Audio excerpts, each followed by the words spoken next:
Assalamualaikum warahmatullahi wabarakatuh. My name is Adelia Puspita, and right now I will presentation about cross-cultural understanding in the final project, and we're gonna talk about understanding culture shock. So the first we're gonna talk about the introduction.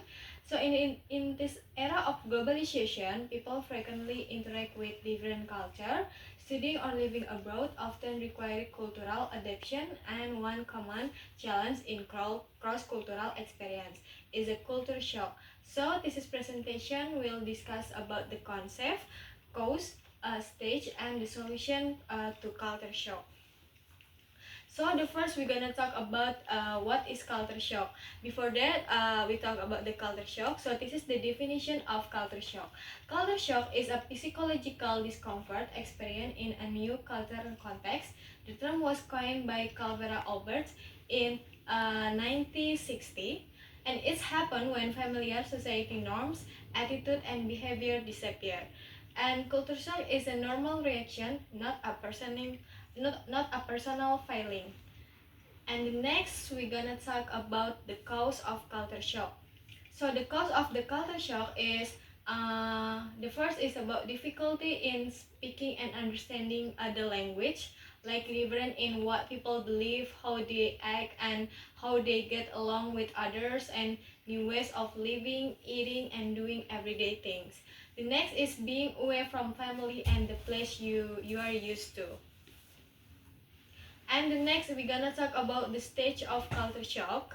So they have a four stage. The first stage is about honeymoon stage, and in the honeymoon stage we have like a feeling happy and interested in the new culture.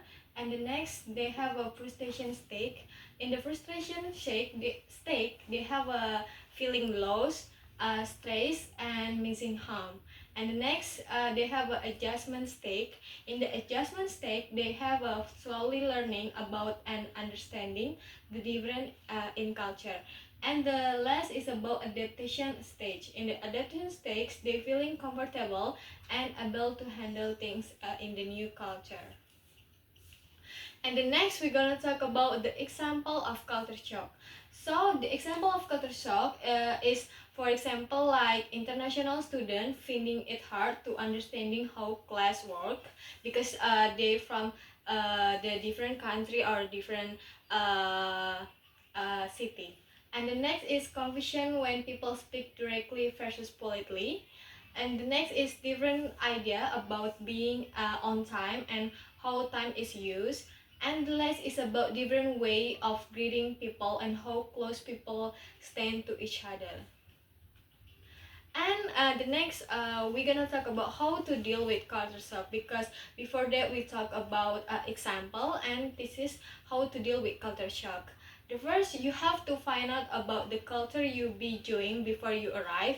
So make sure that you know about the culture.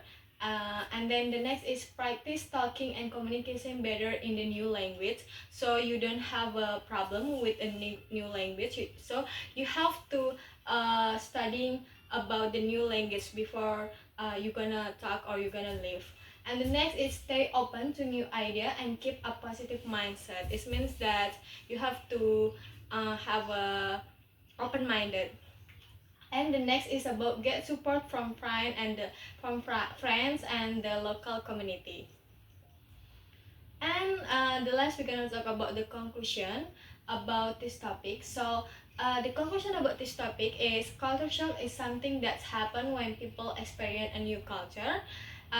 Is a process that help people grow and learn about other culture. So knowing about the culture shock is help people adjust better in new environment, and understanding a culture shock is an important student for student, because for example, especially for English literature student. So this is the bibliography that I have from this slide. Okay, the next we're gonna talk about the case study. Bentar. And the next we're gonna talk about nonverbal communication. Okay, so for the introduction, nonverbal communication refers to the process of conveying meaning without the use of spoken or written language. It plays a crucial role in daily interaction, as a people often rely on gesture, facial expression, posture, and eye contact to interpret message. In a many situations, nonverbal cues can be more powerful than verbal communication. So next we're gonna talk about type of non-verbal communication. There is several major type of non-verbal communication, including first is about facial expression, and the next is about gesture, and the next is about body posture and movement, and the next is about eye contact, and the next is about proxemic or use of personal speech, and the last is about paralinguistic or about the tone, pitch, and volume of voice. So the first we're gonna talk about facial expression. So from the Eggman in the 1992, argued that facial expression are a universal indicator of basic human emotion, such as happiness, sadness, anger, fear, surprise, and disgust. These expressions are biologically innate and often occur unconsciously, making them powerful indicator of genuine feelings. Next, we're gonna talk about gesture. According to McNeil, 2005, gesture are hand and body movement that are closely linked to speech and talk. Gesture helps speaker organize idea and emphasize meaning. However, their interpretation may vary across culture, which can lead to miscommunication. And the next, we're gonna talk about body language and posture. So, from the Mehrabin in the 1971, explained that body posture and movement communicate attitudes such as confidence, openness, and anxiety, and upright posture generally convey confidence and adjustment, whereas a closed or tense body position might signal discomfort or defensiveness. Next, we're gonna talk about eye contact. So, from the Argley and Cook in the 1976, state that eye contact regulates interaction and signal attention, interest, and sensority. While eye contact is associated with honesty in many Western culture, its meaning differ across society and must be interpreted within cultural context. Next, we're gonna talk about proxemic or personal space. So, from the Hall in the 1966, introduced the concept of proxemic, which referred to the use of physical distance in communication. He identified different spatial zones: intimate, personal, social, and public, each serving different communicate function depending on relationship and cultural norms. So this is the example of non-verbal communication in real life. First is about daily conversation, like a person smile and nods while listening to friend, and this show interest and agreement without speaking. And next is about when you have a classroom situation, like a student raise their hand to ask a question instead of speaking loudly. And the next is when you have a job interview, like in an interview, sit strike, make eye contact, and shake a hand politely to show confidence and professionalism. So the next we're gonna talk about the common misunderstanding. So misunderstanding can occur when nonverbal signals are interpreted incorrectly. So this is may happen due to cultural difference, like a personal habit or lack of awareness. So being a mindful of nonverbal cues can reduce communication barrier. And for the conclusion, nonverbal communication is a vital aspect of human interaction. It's complement verbal communication and help convey emotion, attitude, and intention.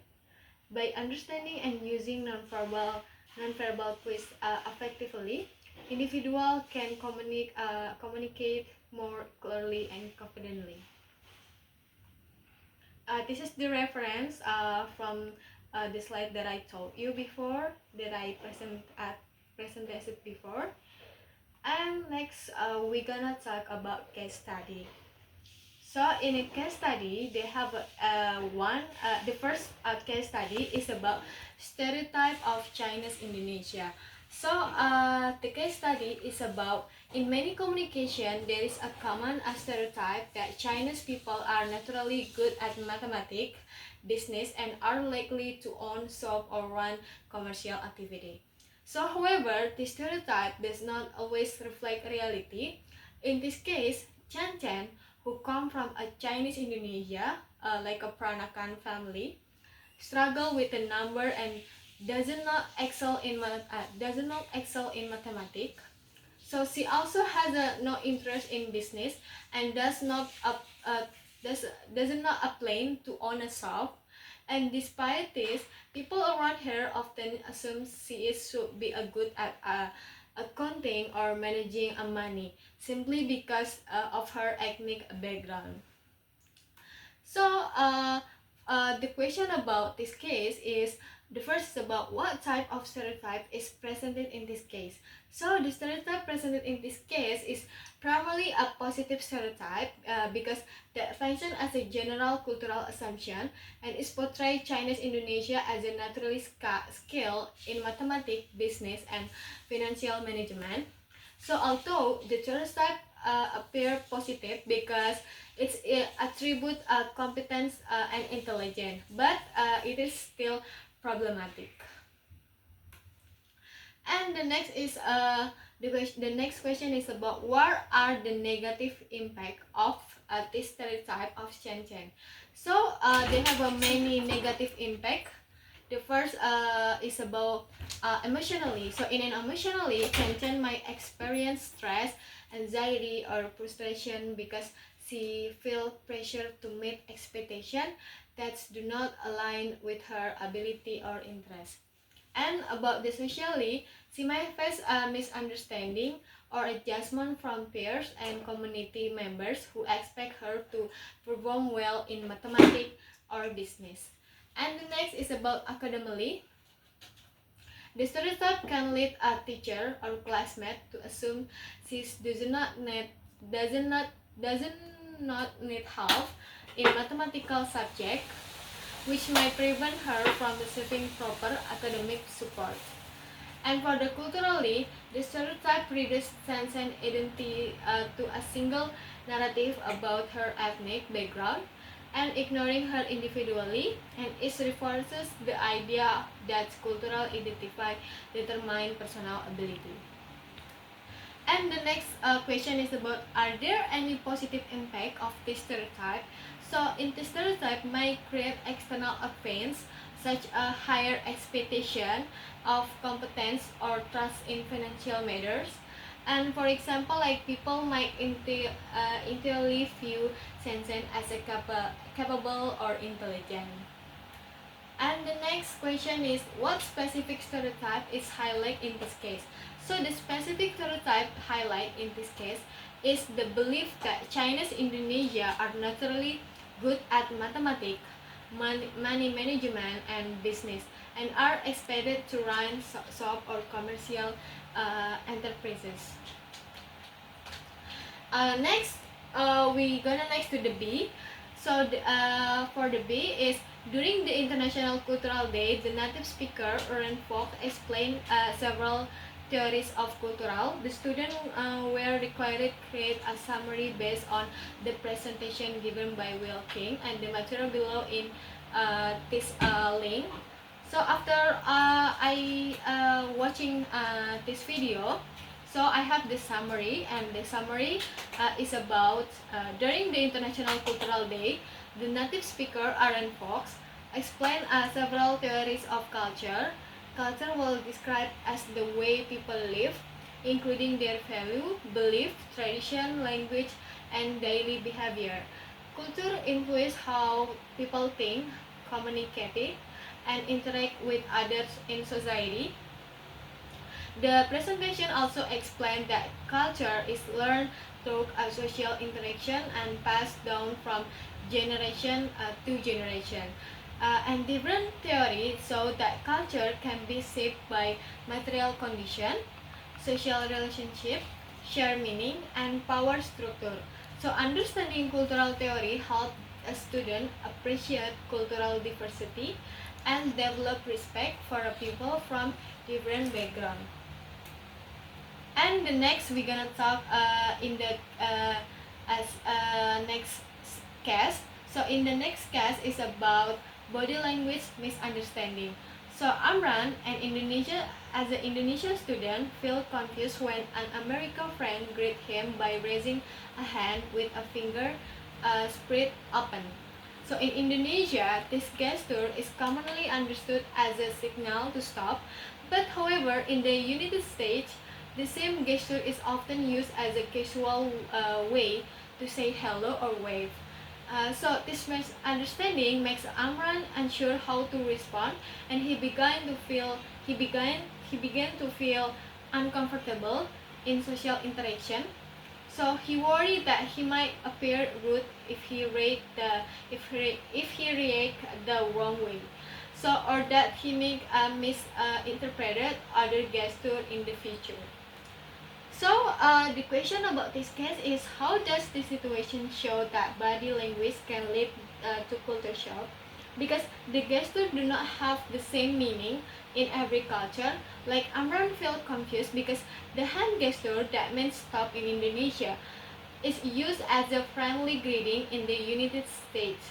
So when people use familiar gesture in unfamiliar ways, it can create misunderstanding. So this difference make Amran unsure of how to respond. So which is a common experience during cross-cultural communication. So the next question is about what cultural factor influence the meaning of body language in this case. So in Indonesia, raising hand with a finger spread is often interpreted as a sign to stop or signal question. So in a contrast, in America culture, the same gesture is commonly used to wave or say hello in a friendly manner. So this is so that gestures are culturally learned and can carry different message depending on social norms and tradition. And the next question is about what negative effect might this misunderstanding have on Amran interaction. So this misunderstanding may cause Amran to feel embarrassing or anxious in social interaction because he may hesitate to respond to gesture, fearing that he might react incorrectly or appear rude. So over time, this could lead to reduced confidence, miscommunication, and avoidance of social situation. So which is can make it harder for him to build a relationship in America. And the next question is about what's a problem-solving strategy can help Arman handle this situation. So we have some of problem solving in here. So to handle this situation, Amran can politely ask for clarification when he feels unsure about a gesture. So he can also observe how local people use body language in daily interaction. So learning common gesture in America culture and improving culture awareness will help him adapt more easily. So the strategy can reduce misunderstanding and increase his confidence in social communication. So it's mean Amran have to asking first about the gesture. If they want, if he cannot understanding about the gesture. So I think this is the last question, and thank you for the watching. Wassalamualaikum warahmatullahi wabarakatuh.